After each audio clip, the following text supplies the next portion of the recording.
Em seu plano de meta 50 anos em 5, JK causou um endividamento na economia nacional, ocasionado pelos empréstimos externos.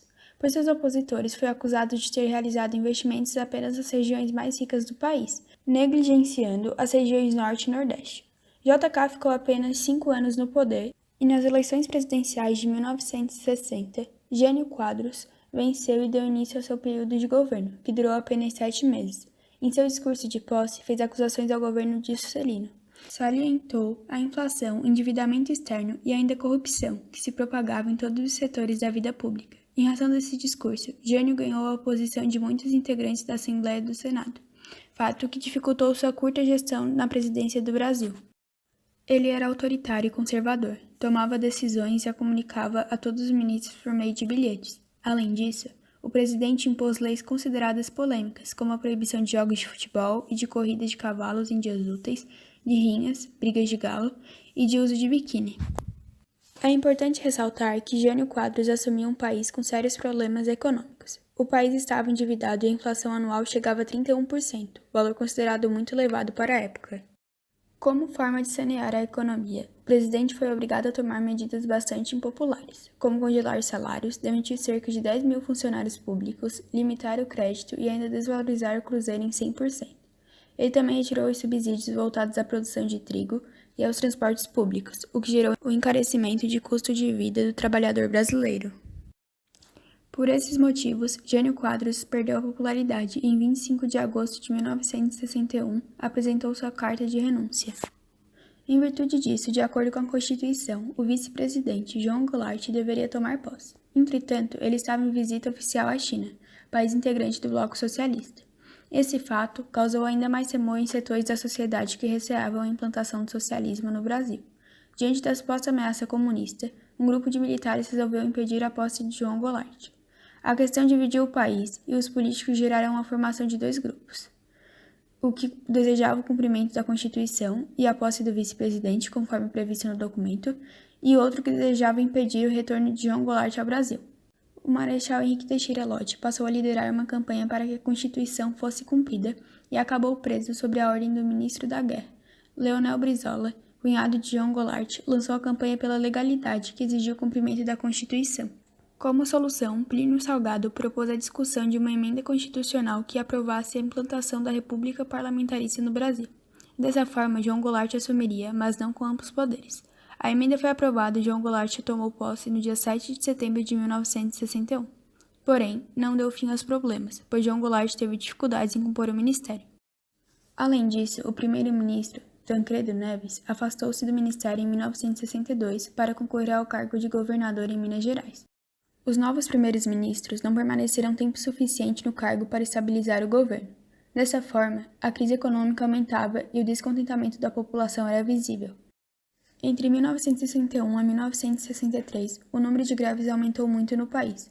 No campo, as ligas camponesas, comandadas por Francisco Julião Arruda de Paula, invadiram diversas terras produtivas, especialmente latifúndio. Diante desse quadro, João Goulart sugeriu um plebiscito para definir a permanência da República Parlamentarista ou o retorno ao presidencialismo, em que a opção pelo presidencialismo venceu. Com mais poderes, João Goulart anunciou as reformas de base, um programa amplo de mudanças que pretendia iniciar uma reforma pela base da economia e dos serviços essenciais. Em março de 1964, as rebeliões entre os integrantes das Forças Armadas somaram-se ao descontentamento da população em geral. No dia 31 de março, os militares, com o apoio dos setores civis, iniciaram um golpe que depôs João Goulart. Assim, começou a fase da ditadura militar no Brasil, que durou até 1985. O golpe foi apoiado pelos Estados Unidos, que não desejavam que mais um país latino-americano passasse para o sistema socialista, como Cuba havia feito. A sucessão de 5 governantes militares após o governo dava à ditadura um caráter mais leve, de alternância de líderes. Se os militares não tinham planos de governo bem organizados ao promoverem o golpe, ao pouco foram eliminando a oposição, impondo a censura em todos os setores e estabelecendo um aparente crescimento econômico. Após a deposição de Goulart, Ranieri Mazzilli assumiu o poder ficando menos de um mês, pois logo em seguida, o Marechal Humberto de Alencar Castelo Branco foi eleito indiretamente e anunciou que ficaria no cargo até o ano de 1965, quando seriam convocadas eleições livres. Já no início do governo de Castelo Branco, foram decretados 2 atos institucionais que determinavam o governo militar no Brasil e estabelecia bipartidarismo político no país. Assim, houve apenas 2 partidos políticos, um simpatizante do regime militar, chamado Aliança Renovadora Nacional, ARENA, e outro composto pela oposição, Movimento Democrático Brasileiro, MDB. Isso se tratava de uma estratégia para enfraquecer a oposição, uma vez que o MDB era composto dos mais variados tipos de militâncias e ideologias, sendo contra a ditadura militar muitas vezes como único fator de união entre eles.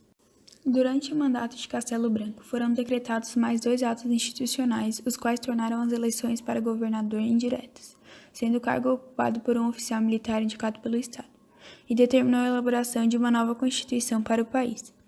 Em relação às políticas externas, uma das primeiras ações dos militares foi a reaproximação com os Estados Unidos e o recebimento de empréstimos para auxiliar no controle da crise econômica.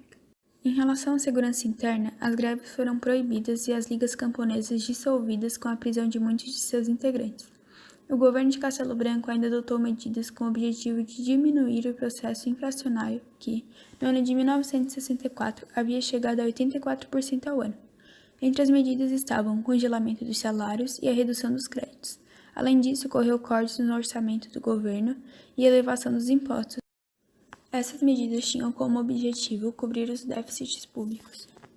Em 1965, as eleições livres que Castelo Branco prometeu não se concretizaram. Assim, estendeu seu mandato até 1967, com o apoio das ações policiais do Exército, que perseguia e anulava os opositores. Por isso, muitos intelectuais, políticos e artistas que faziam oposição ao governo foram banidos do país, os movimentos estudantis e operários sufocados. Todas essas ações tiveram coordenação no Serviço Nacional de Informação, SNI. É importante ressaltar que o corpo militar brasileiro era dividido em 2 grupos, os militares da Sorbonne. O grupo Sorbonne recebeu esse nome porque havia cursado a Escola Superior de Guerra, conhecida como Sorbonne de Urca, e desejava eliminar o perigo socialista, equilibrar a economia e organizar eleições livres. O outro grupo era composto pelos integrantes da linha dura, que desejavam permanecer no poder, aplicando um regime cada vez mais autoritário. Humberto Castelo Branco, líder do grupo da Sorbonne, teve como sucessor o Marechal Arthur da Costa e Silva, integrante da linha dura. O período de governo de Arthur seria marcado pela agitação de setores da população brasileira que clamavam pela volta à democracia. Assim, houve várias ações populares, como a Passeata dos 100 Mil, uma grande mobilização promovida pela União Nacional dos Estudantes, no Rio de Janeiro, em março de 1968. Dela partiram estudantes, sindicalistas, intelectuais e a população de modo geral. O protesto foi desencadeado pelo assassinato de ao menos 3 estudantes, entre eles Edson Luiz de Lima Souto, morto durante uma manifestação por melhorias na alimentação servida no restaurante estudantil Calabouço, no Rio de Janeiro. Diante de tantas manifestações e alianças pela democracia, o governo militar endureceu ainda mais suas ações e lançou o Ato Institucional número 5, estabelecendo a ditadura com todo o rigor. Por meio desse decreto, o Senado e a Assembleia poderiam ser fechados, políticos ser cassados e os respectivos direitos políticos suspensos por 10 anos. Funcionários públicos considerados subversivos poderiam ser demitidos. Além disso, foi determinada a suspensão dos direitos dos cidadãos, e o estado de sítio poderia ser determinado sem justificativa. Enquanto pessoas eram perseguidas, presas e torturadas, a economia era estabilizada por meio da correção dos salários abaixo dos índices de inflação. O cruzeiro era desvalorizado mensalmente para privilegiar as exportações. O ministro da Economia, Delfim Neto, afirmava que a meta era fazer o bolo crescer para depois repartir, ou seja, equilibrar a economia para depois distribuir as vantagens da estabilização para a população. Durante o governo de Arthur, foram criados o Movimento Brasileiro de Alfabetização, MOBRAL, o Fundo de Assistência e Previdência do Trabalhador Rural, FUNRURAL, a Fundação Nacional do Índio, FUNAI, e iniciada a construção da Ponte Niterói. Em 1969, o presidente faleceu e foi substituído pelo general Emílio Garrastazu Médici, que governou até 1974. A repressão e a violência contra os considerados inimigos do Brasil e o desenvolvimento econômico marcaram o governo de Médici.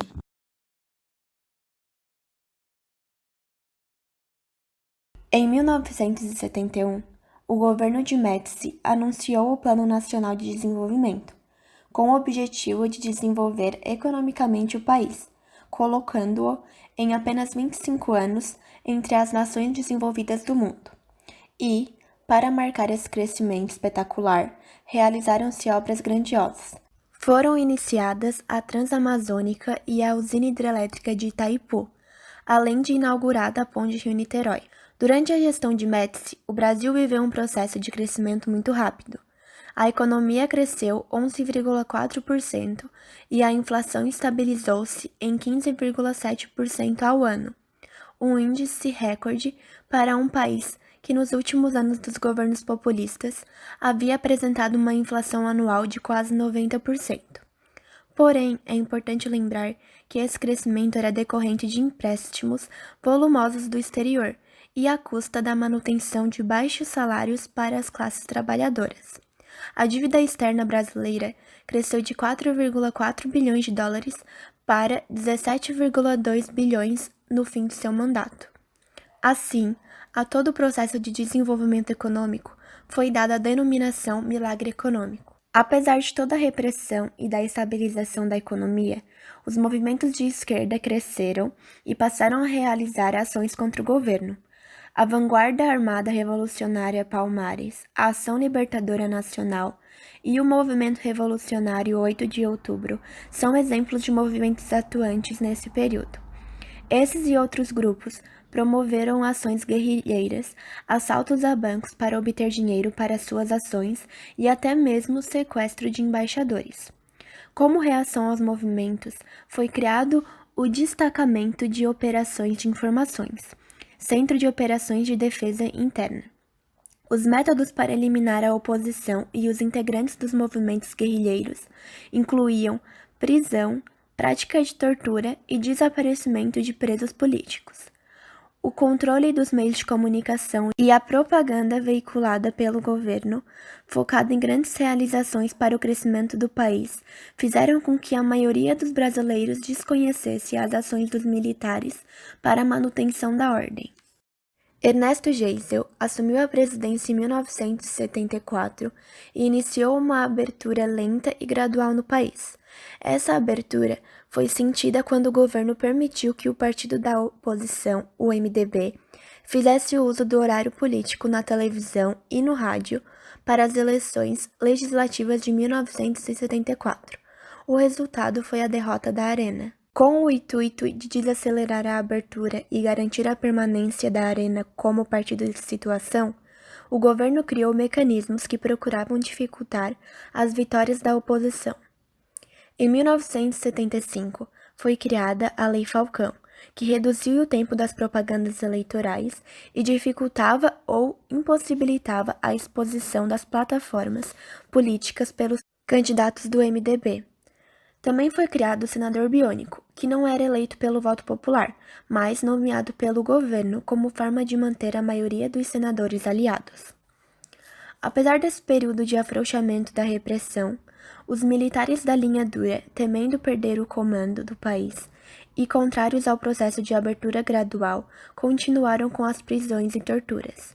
O assassinato do operário Manuel Fiel Filho e o suposto suicídio do jornalista Vladimir Herzog, enquanto estava preso para um interrogatório, geraram protestos da população e divisões internas entre os grupos de militares.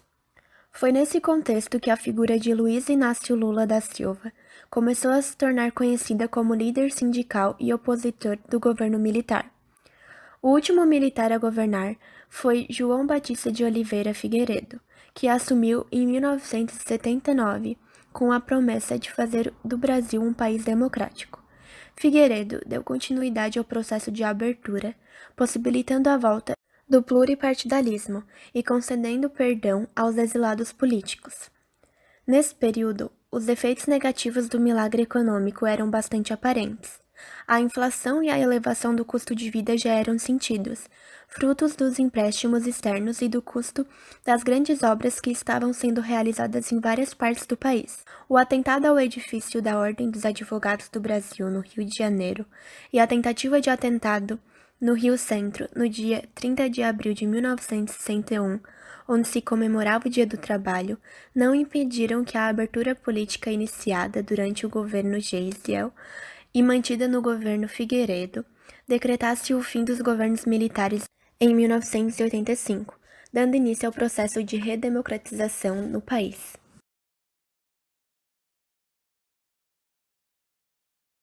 Os anos de desenvolvimento econômico foram também períodos de investimentos nos setores culturais e artísticos. O início da década de 1960, especialmente durante o governo de JK, correspondeu a um grande momento para o setor cultural. A literatura recebeu bastante incentivo, tendo as obras Gabriela Cravo e Canela, de Jorge Amado, e Grande Sertão, Veredas, de Guimarães Rosa, atingido grande repercussão. O cinema novo, com Glauber Rocha e as obras de Nelson Pereira dos Santos, estavam no foco das discussões. À medida que a inflação aumentava, os governos de Jânio Quadros e João Goulart davam mostras de que a crise política implicaria o fim da democracia. O comportamento da juventude também se alterou, trocando o balanço da bossa nova por expressões artísticas e comportamentais mais engajadas na luta política. Após a implantação da ditadura militar, o Teatro Opinião passou a ser referência da arte engajada na denúncia à opressão e na luta pela democracia. Os ecos dos movimentos beatnik e hippie chegavam ao Brasil e reforçavam a luta da juventude. O rádio e a televisão contribuíram para aproximar os movimentos estudantis que ocorreram pelo mundo dos movimentos internos. Por outro lado, também aproximou o comportamento dito alienado de Elvis Presley e dos Carpenters, entre tantos outros, dos jovens brasileiros que queriam apenas aproveitar a juventude. Outro movimento foi o tropicalismo ou a tropicália, o qual reuniu uma grande variedade de ritmos que, segundo Caetano Veloso, representava o avesso da sofisticação da bossa nova. Apesar de comporem e executarem em seus shows muitas músicas cujas letras contestavam a ditadura instalada no país e a falta de liberdade, os tropicalistas eram considerados tão alienados quanto os componentes da Jovem Guarda pelos chamados integrantes e partidários das músicas de protesto. Em 1960 e 1970, existiam também os festivais de canção, onde muitos dos compositores, músicos e cantores conseguiram burlar a censura.